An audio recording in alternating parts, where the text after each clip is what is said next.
Dear students, welcome. आज का जो हमारा टॉपिक रहेगा वो रहेगा prime minister functions and powers. ठीक है, तो हमारे भारत के जो प्रधानमंत्री हैं उनके क्या क्या फंक्शंस हैं, क्या क्या पावर्स हैं, कैसे इलेक्शन होता है उनका, वो सब हम यहाँ पे डिस्कस करेंगे। और ये सारे आर्टिकल्स देखेंगे जो कॉन्स्टिट्यूशन में मेंशन है या कॉन्स्टिट्यूशन में प्राइम मिनिस्टर के लिए क्या कहा गया। ठीक है, तो स्टार्ट कर लेते हैं। Prime minister is the real executive authority of the country.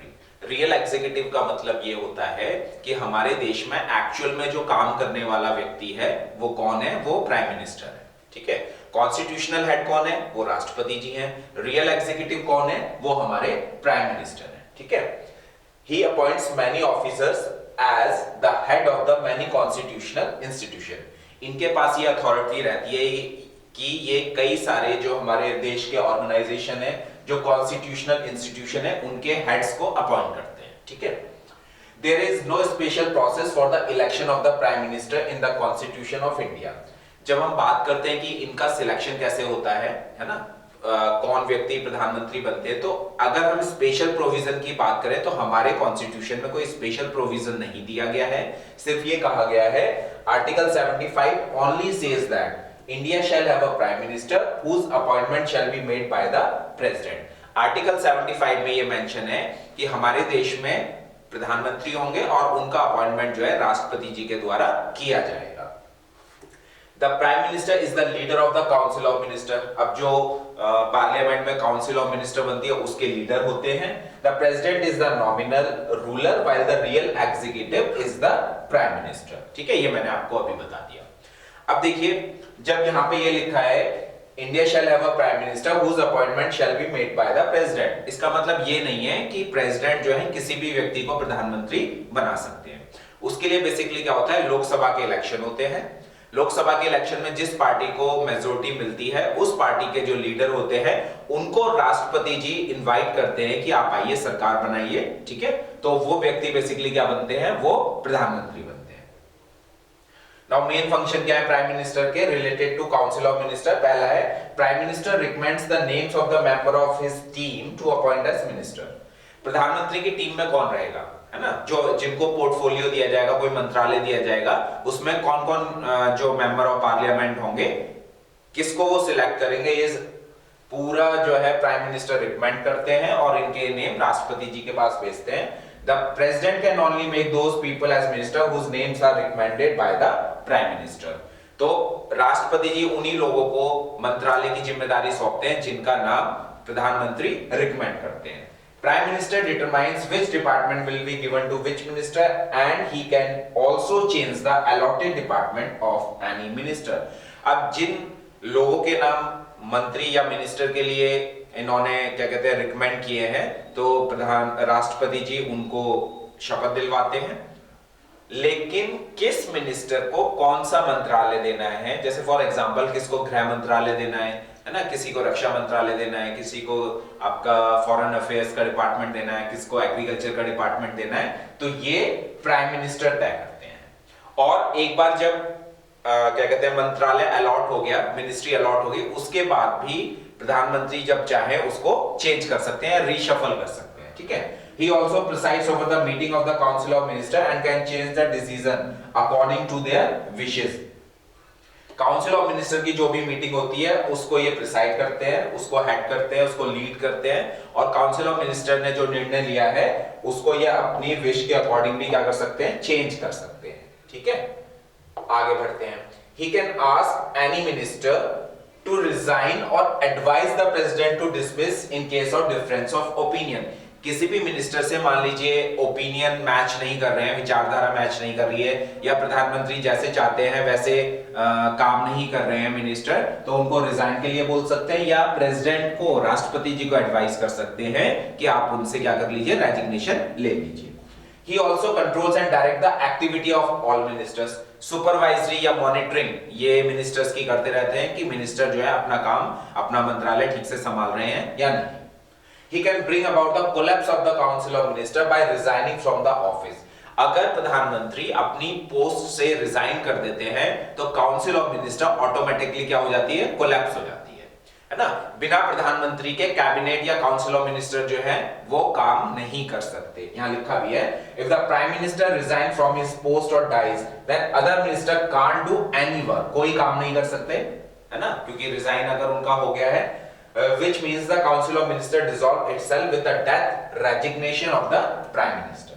Okay, now rights in relation to appointments, appointment से related प्रधानमंत्री के पास क्या अधिकार हैं? Prime minister has the right to give advice to the president in relation to the appointment of the following officers. बहुत सारे officers हैं हमारे देश के जो हायर पोस्ट पे हैं, है ना, देश को एक तरीके से चलाने का काम कर रहे हैं, तो उनका अपॉइंटमेंट होता तो राष्ट्रपति जी के द्वारा है, लेकिन उसमें प्रधानमंत्री जी की एडवाइस जो होती है वो भी शामिल होती है। जैसे for example controller and auditor general of India, CAG जिसको बोलते हैं, audit attorney general of India, solicitor general of India, president of union public service commission and its member, election commissioners, chairman member of the finance commission. तो ये जितने भी higher posts हैं, है ना, इंपॉर्टेंट इंस्टीट्यूशन के हेड्स हैं, उनका अपॉइंटमेंट राष्ट्रपति जी के द्वारा तो हो रहा है, लेकिन किसकी एडवाइस पे हो रहा है? ये प्रधानमंत्री जी की एडवाइस पे हो रहा है। ठीक है। नाउ पार्लियामेंट के रिलेटेड इनके क्या राइट्स हैं? तो ये जो प्राइम मिनिस्टर होते हैं ये लोअर हाउस मतलब लोकसभा के लीडर होते हैं। He advised the president with regard to summoning and proroguing of the session of the parliament. Parliament के सेशन कब बुलाने हैं, कब उनको क्या कहते हैं सस्पेंड करना है, कब जो है पार्लियामेंट के स्पेशल सेशन बुलाने हैं, तो ये राष्ट्रपति जी को क्या करते हैं? एडवाइस करते हैं। ठीक है। He can recommend the dissolution of the sessions of the parliament. He declares government policy on the floor of the house. Parliament में गवर्नमेंट की पॉलिसीज को रखने का बताने का काम प्रधानमंत्री करते हैं। अदर पावर्स क्या है? He plays an important role in shaping the foreign policy of the nation. Bharat की फॉरेन पॉलिसी, विदेश नीति कैसी होनी चाहिए, किन देशों के साथ हमारी मित्रता होनी चाहिए, किस तरह के रिलेशन होने चाहिए, इसको शेप देने का काम जो है वो किसका काम होता है? वो प्राइम मिनिस्टर का काम होता है। ठीक है। He is the chief spokesman of the central government. Central government के चीफ स्पोक्समैन होते हैं, प्रवक्ता होते हैं, है ना। कभी भी गवर्नमेंट के बारे में कोई अगर इनको जानकारी देनी है दे सकते हैं, गवर्नमेंट कैसा काम कर रही है उसके बारे में जानकारी दे सकते हैं। He is the leader of the ruling party, जो भी रूलिंग पार्टी होगी उसके लीडर होंगे। Ex officio chairman of the NITI Aayog, national development council, national integration council, inter state council and national water resource council. बहुत सारे आयोग, काउंसिल या organisation या इंस्टीट्यूशन बने हैं, उसके एक्स ऑफिशियो चेयरमैन होते हैं। He is the crisis manager in chief at the political level during emergency. Emergency के टाइम में ये क्राइसिस मैनेजर की काम करते हैं। and he is the political head of the army. हमारी जो भी तीनों सेनाएं हैं उनके पॉलिटिकल हेड होते हैं। ठीक है। Now relation to the president. President के रिलेशन में देखें तो इनके पास क्या अधिकार, क्या पावर है वो समझ लेते हैं। तो दो आर्टिकल है, आर्टिकल 74 एंड आर्टिकल 75। ठीक है। आर्टिकल 74 में क्या कहा गया है? There shall be a council of minister. Council of minister होगी पार्लियामेंट के अंदर to help and advice the president of India, जो भारत के राष्ट्रपति जी को हेल्प करेगी। अब ये जो काउंसिल ऑफ मिनिस्टर है ना, इनके बारे में प्रधानमंत्री का किस तरह का राष्ट्रपति जी के साथ रिलेशन है उसको समझ लेते हैं। The president shall work as per the instruction given by the prime minister, but the president has the power to request the council of the minister to reconsider the advice.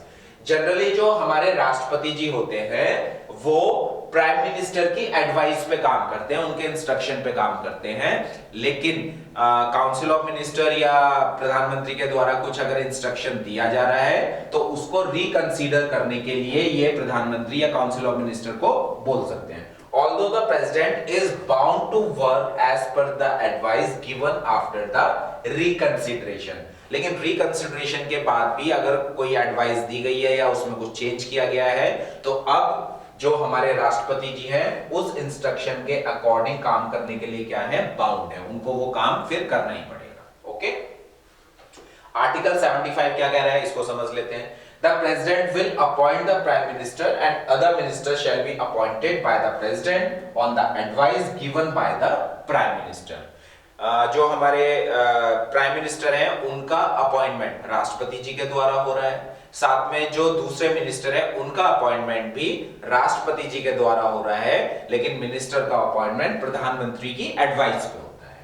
The minister can remain on his post till the pleasure of the president. President जब तक चाहे तब तक minister अपनी post पे बने रह सकते हैं, अदरवाइज वो उनका रेजिग्नेशन कभी भी ले सकते हैं। Council of minister shall be collectively responsible to the Lok Sabha. और जो काउंसिल ऑफ मिनिस्टर है जिसका जो राष्ट्रपति जी की हेल्प के लिए है, उसमें प्रधानमंत्री भी हैं, वो बेसिकली लोकसभा के लिए क्या होती है, रिस्पॉन्सिबल होती है। ठीक है, आगे बढ़ते हैं। आगे प्राइम मिनिस्टर्स की और ड्यूटी देख लेते हैं, है ना। इसमें पहला है submit the report of all the affairs of council of minister to the president. Council of minister जो भी काम कर रहे हैं उसकी रिपोर्ट को सबमिट करना, किस तरीके से वो काम कर रहे हैं, कैसे पॉलिसी बना रहे हैं, ये सारी रिपोर्ट सबमिट जो है प्राइम मिनिस्टर किसको करते हैं, प्रेसिडेंट को करते हैं। उनको बताते हैं कि हम काउंसिल ऑफ मिनिस्टर या प्रधानमंत्री मिलके कैसे देश को चला रहे हैं। Give full information to the president regarding any emergency situation or any sudden development in the foreign policy।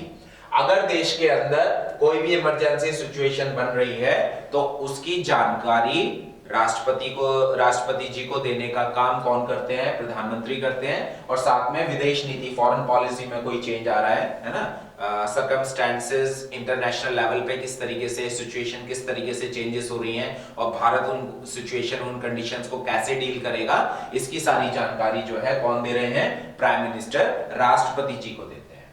Inform the president on all the decisions of the council of ministers related to the activities and administration of the union। Bharat को चलाने के लिए जो भी council of minister decision ले रहे हैं उसकी जानकारी भी प्रधानमंत्री राष्ट्रपति जी को सबमिट करते हैं। Thus, it can be said that in the parliamentary system of India, the president is the only nominal executive chief and the actual executive power are contained in the prime minister। जो actual power है हमारे देश में, देश को चलाने के लिए, वो प्रधानमंत्री के पास है, लेकिन हमारे जो राष्ट्रपति जी हैं वो actual में क्या है, वो nominal executive chief है। ठीक है, अब देखिए यहाँ पे देख लेते हैं लास्ट में हमारे जो आज तक जितने भी प्राइम मिनिस्टर रहे हैं 1947 से लेके, तो सबसे पहले जवाहरलाल नेहरू जी, गुलजारी लाल नंदा जी, लाल बहादुर शास्त्री जी, उसके बाद दोबारा से गुलजारी लाल नंदा जी, फिर इंदिरा गांधी जी, मोरारजी देसाई, है ना, चौधरी चरण सिंह जी, इंदिरा गांधी जी दोबारा से बनी, फिर यहाँ पे राजीव गांधी जी आए, उसके बाद विश्वनाथ प्रताप सिंह, चंद्रशेखर, पीवी नरसिम्हा राव, फिर उसके बाद अटल बिहारी वाजपेयी जी, एच.डी. देवगौड़ा जी, इंद्र कुमार गुजराल जी, अटल बिहारी वाजपेयी जी, मनमोहन सिंह जी, और इस टाइम जो प्रेजेंट हमारे प्रधानमंत्री हैं वो कौन है, नरेंद्र मोदी जी। ठीक है, तो ये हमारा आज का टॉपिक यहाँ पे खत्म होता है। Thank you.